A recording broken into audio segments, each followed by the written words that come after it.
Here's a follow-up to the previous video. Like I mentioned, I also wanted to talk about other Albion swords that I would consider possibly adding to my collection at some point in the future, or that I just happen to like. And I didn't want to tag that onto the other video because it was already over 20 minutes long. So this is just a casual sword talk, so the video might also turn out fairly long, just so you know what you're getting yourself into. Anyway, I'll start with the Squire line. This Viking sword looks pretty good. I do appreciate the simple early style of Viking sword.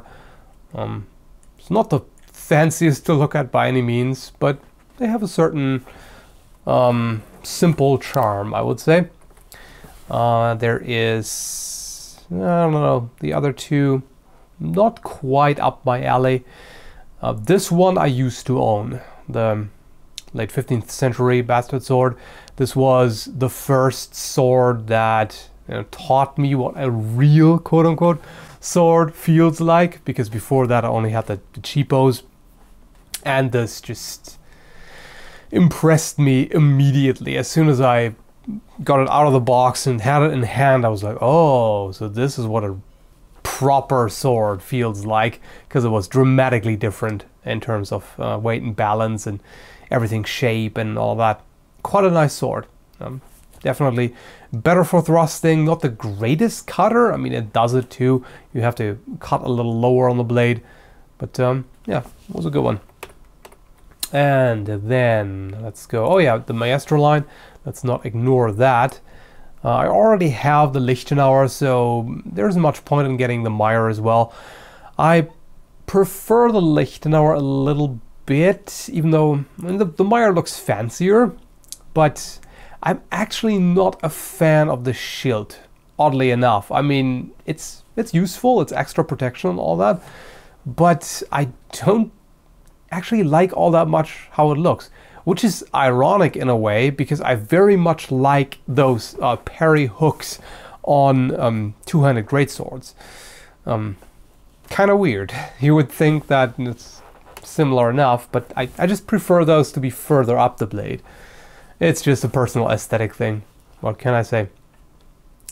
The 133, yeah, not bad. It's not my preferred type, but for sword and buckler would be good to have, and at some point I would like to get into sword and buckler practice as well. Then the Marazzo, that one I would very much like to have, because for one, side swords, or cut and thrust swords as they're also called, are among my favorites, and this one is one of the fanciest looking, like prettiest looking practice swords I've seen. It's got, these subtle decorations here, and the hilt parts look fairly dark, which I like. And yeah, it's just a handsome sword, very pretty looking, and wouldn't mind getting that at some point. And then, well, the Capo Ferro practice rapier, that would be nice. I already have a practice rapier. What I would really love would be if Albion came out with sharp rapiers, because there aren't too many high quality, well-made, sharp rapiers on the market for some reason. There's a lot of dubious stuff, but it would be great if they made a sharp one.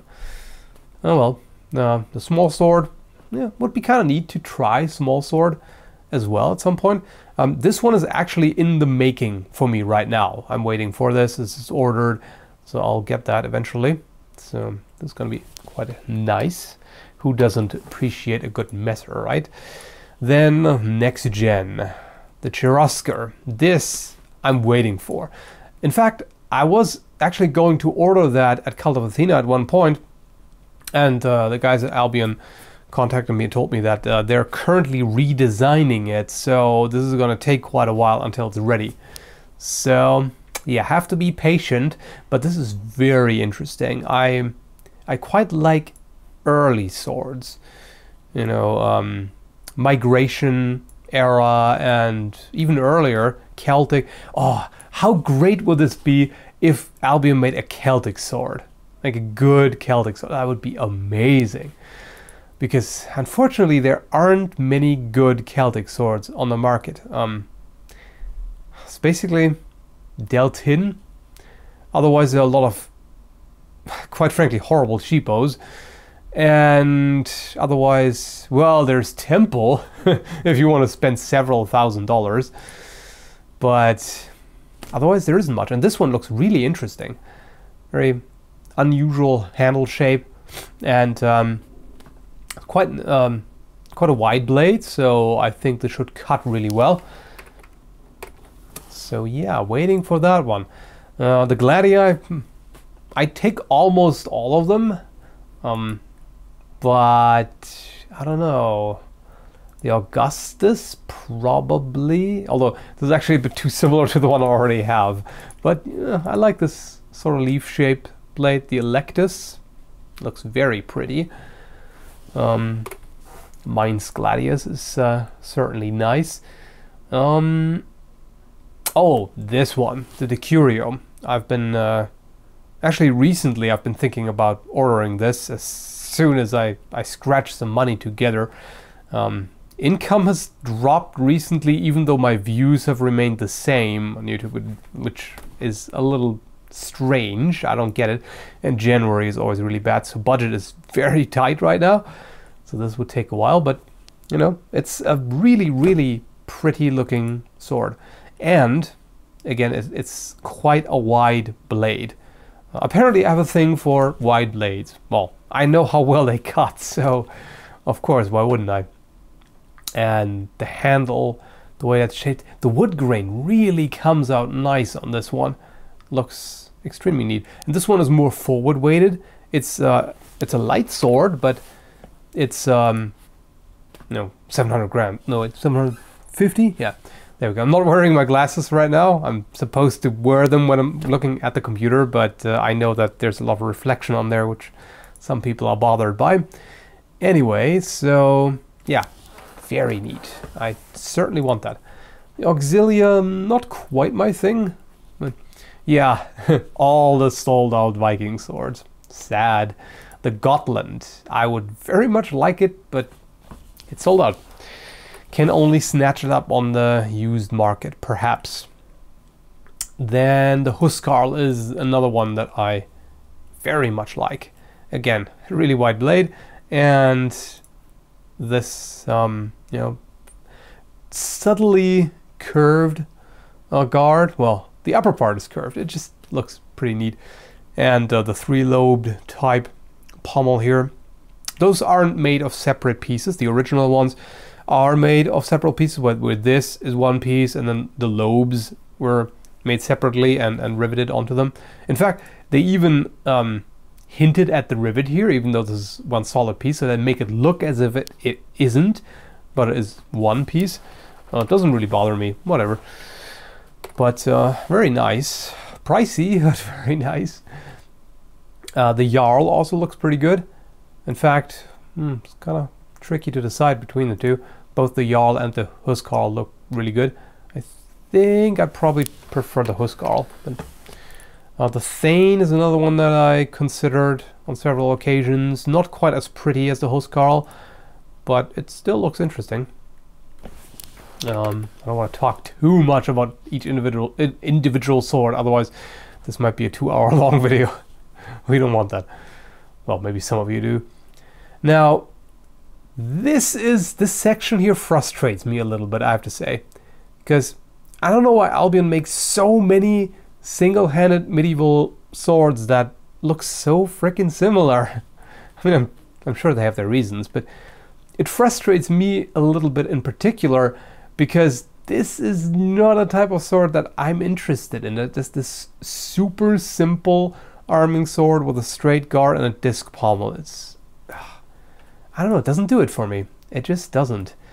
And they're so similar. I mean, these two, for example, the Chevalier looks just like a more decorated version of the Oakshot.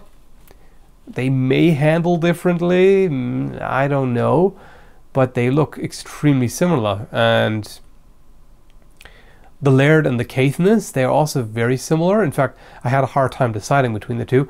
In the end, it boiled down to the Caithness flips you the bird. Yeah, they're just that similar, and I like both of them, but that's kind of what it came down to. Also things like the sheriff and the yeoman. Now, a buddy of mine has one of them. I can't even remember which one it is. He actually brought it over at one point and I handled it. In fact, here's a bit of footage from that. I actually recorded that. When I look at the footage, I'll know which one it is. Right now, I don't. You will know which one it is. But yeah, I can't even remember because those two are so similar. Pretty neat though. I like this this shorter but extremely wide blade. Something about it also handles pretty interestingly. Here again, these two Lancaster Squire look very similar. I don't know. A lot of these, maybe it's just me, but what can I say? The Kern is pretty high on my list. I've looked at this one a number of times. I really like the ring pommel on this. It's very special. I mean, it's a particular Irish thing, and it looks nice. Also, the way this guard is curved, pretty interesting. Now this one confuses me. It really does, because I cannot decide if it's hideous or awesome looking. I really can't. This looks like somebody, well, Picasso took a sword and had some liberties with it. It's so weird. It just has random shapes, and this thing, for example, this hook thing, a spur, I don't even know what to call that. I actually looked that up at one point and saw people debating it and trying to figure out what is this? Is this some kind of parry hook? But it's really tiny for that, so people don't really know apparently, and it could just be a strange artistic thing. Who knows? There are a lot of strange choices about this, but yeah, I cannot decide. Ugly or awesome? I kind of want it, just to see what it's like in person. Then, yeah, the Chieftain unfortunately is sold out. Who doesn't like a good claymore? The only thing is, when looking at the picture, for some reason the handle seems kind of short to me. Maybe it's just on the picture, maybe it's just me. I just like claymores with really long handles, so whatever. But yeah, it's sold out. What can you do? The Mercenary is quite nice looking. The Ring Act looks really good. Not sure if it's good enough for me to get it, or good enough looking. The Munich. This one is really neat because of how elegant it looks. Like, I mean, such a slender grip and blade is just something very aesthetically pleasing about it. Especially the Gothic version looks amazing. But I already have a dedicated thrusting longsword. I've read from some people that this actually cuts a lot better than you would think when looking at the blade, but it's still not going to be a great cutter, I would think. I may be wrong, but again, I already have one that's very similar to this, so I generally don't see too much of a point in getting multiple similar ones. The Principe I completely underestimated. Going by the picture, I was kind of like, not bad, but didn't particularly interest me. Then one day, when I visited Blood and Iron Mainland in Vancouver, I was very impressed because I had a chance to cut with it. And man, does this thing cut. A lot more than you would think when looking at it. It's awesome. I mean, it's a very impressive sword, pretty hefty. And yeah, I sure wouldn't mind getting that at some point. Oh, the Gallo Glass. I still mourn its passing, so to speak. Again, ring pommel. This one I've been eyeballing since probably 2005 or so. I don't even know. At least, yeah, probably about that, around that time. And yeah, it's really nice. It's also an incredibly light longsword. This one was, what was it like? Yeah, this weighs as much as the yeah, it weighs like 20 grams more than my Caithness, which is crazy. That's an extremely light longsword. Now this one, definitely you could use with one hand. No problem. Anyway, sold out. Blah. And here we go, the Vassal. Nice. Who doesn't like a good falchion? I certainly do. And this one is very nicely shaped. I think it's sharpened here as well, isn't it? Can't quite tell here. But yeah, that's a pretty one. And of course, falchions cut really nicely. I got one recently and yes, it's nice. And the Soldat. Why do I want so many of these? There's no way I can ever afford all of these. But hey, I can at least slobber over them, right? And so can you. So yeah, a messer. Messers are pretty and effective too. So not much to be said against that. I like how it's, you know, it's slightly curved. It's one of the few Albion swords that are at least a little bit curved. You can clearly see it's sharpened here, which is very neat. Allows you fall touch cuts. Speaking of curved, I'm a little frustrated by how few curved swords Albion makes. It's basically, yeah, these three, and one of them isn't even out yet. Well, no, you can't really call the Vassal curved. This Soldat is kind of hard to really justify calling truly curved. It's kind of straight-ish.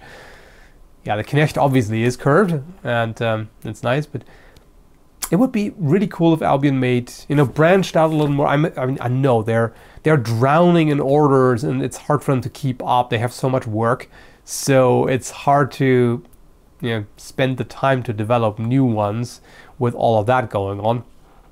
And yeah, I get that, but at the same time, it would be really nice to have some more variety in there. You know, scimitars and, you know, tulwars, maybe Polish saber, etc. That there's so many more types of swords that I would love to see them make. But oh well. The Dane I was considering at several occasions, and from what I've read, you know, some people aren't quite happy with how the grip is shaped, and I can see that it looks a little peculiar. Also, this is, some people said that it doesn't cut quite as well, more of a thruster, which is a little odd for like a greatsword, essentially. I'm very sad that these ones do not have the parry hooks, and also that none of these have a flame blade. That would be really neat.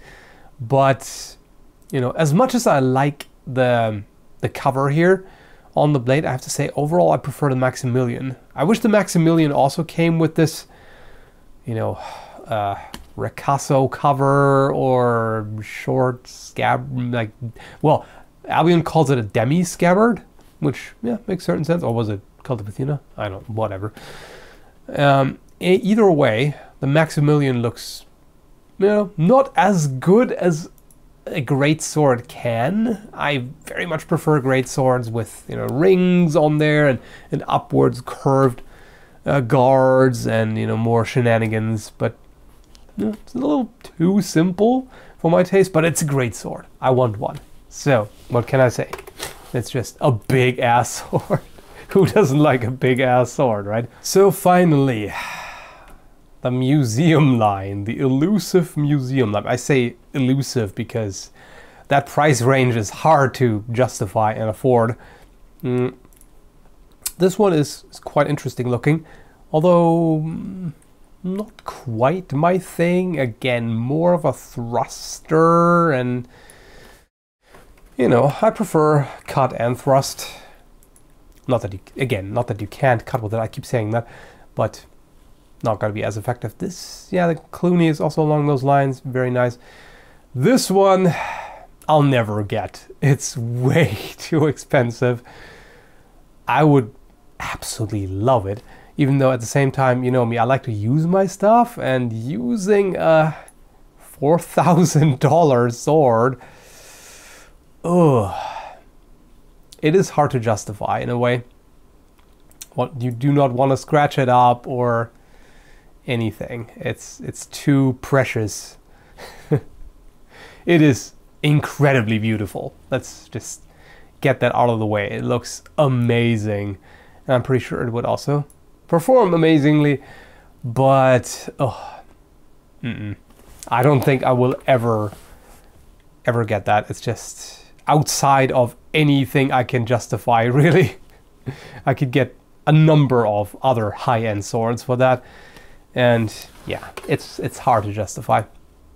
You know, even if I right now had $4,000 lying around, I'd rather get multiple swords for that, because it means I can make more videos about them. It's just more economical either way.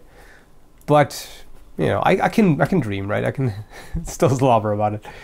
Anyway, yeah, this one, the buddy I mentioned earlier, he also has this one. Not really my thing, and this is it feels really more like a cavalry sword. I don't know if it was, does it say here? If it was intended as a, yeah, exactly, intended for use from horseback.